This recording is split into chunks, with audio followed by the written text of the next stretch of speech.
Hi everyone, my name is Anthony Cummins and welcome to this video. Today I'm going to teach you 3 ways to kill a samurai. Now what I mean by this are 3 coup de grace. So a coup de grace is a merciful killing. This means you've already defeated someone, you've been battling with someone and they're out of breath if you want, or a bit more severe than that, they've literally give up, energy's gone, or you've defeated them and beat them so much that they're literally on their knees waiting to die. And you give them a merciful death.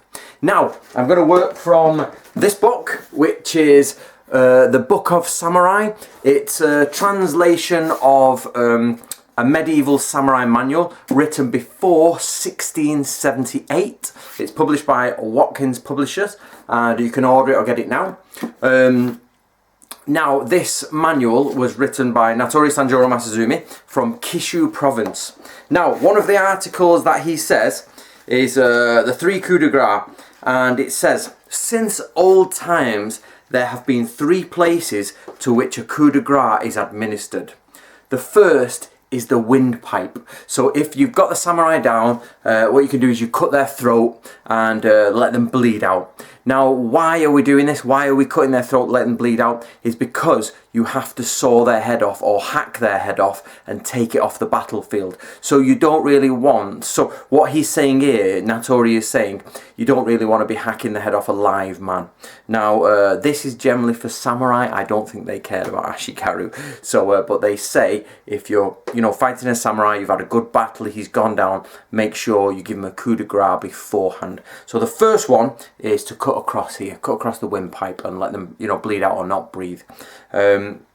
The second is around the heart or the solar plexus. So knife them up into their heart or through the ribs here into their heart. So obviously they will die quite quickly. Now guys, this third one is I would like help with you. While it's already been published, I need some medical people out there. It says the third one is the lower leg. However, the lower leg, it's actually beneath and the word leg or foot. Now beneath leg in modern Japanese means the sole of the foot. But of course, language changes as you go back in time, and we can't be sure what this, which area this meant back in the day. So I personally do not think it, so we've translated it basically, guys, as the lower leg, just so just in case we don't get it, so it's not wrong. Now, so that is the Book of Samurai. Now, the lower leg gives me 3 options. It gives you the sole of the foot, which is its literal modern translation, which I quite vehemently disagree on. I don't think it is that. The second is the ankle, and I'll explain that in a moment. But the third is in the artery beneath the leg on the inside of your groin. Now, I personally think it means cut the inside of the groin, but that's just logic. I think you'd bleed out there. However, having a little bit of a look round, I found this. And this book was written in, I think, 1934. And this is the Glossary of the Construction, Decoration and the Use of Arms and Armour by someone called George Cameron Stone. It is a superb book with lots of different types of armour. I would recommend, if you haven't got this book, guys, get this book. But it says, very interestingly here, kogai. Have you seen the kogai? These are the small spikes, if you will, that go down the side of a sword. Now here, remember this book was written in the early 1900s. Now he says here that there are multiple uses for the kogai, but that's a different video, I'll do that. He says, Mrs. Sugimoto, who comes from an old samurai family. So we're looking at, he's writing this in about 1920 something, 1928, a bit later. So she, if she's an old lady, is probably from the beginning of, beginning of Meiji Restoration, somewhere around there. So she comes from an old samurai family who is thoroughly familiar with samurai tradition, and she says, the little kogai has many uses. It is the key that locked the sword in the scabbard.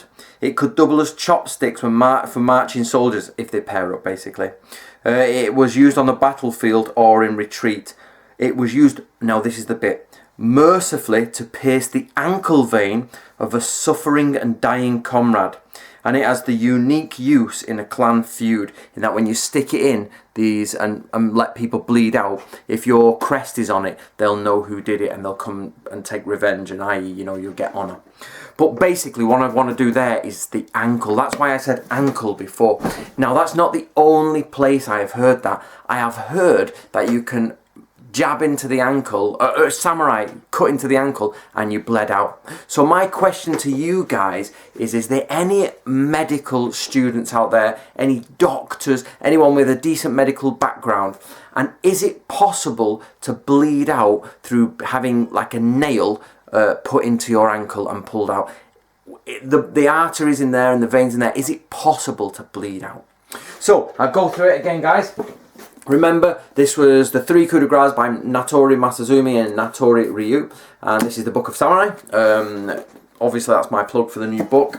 The Three Coups de Grace are across the neck, around the heart, and somewhere on the lower leg that is not quite identified yet.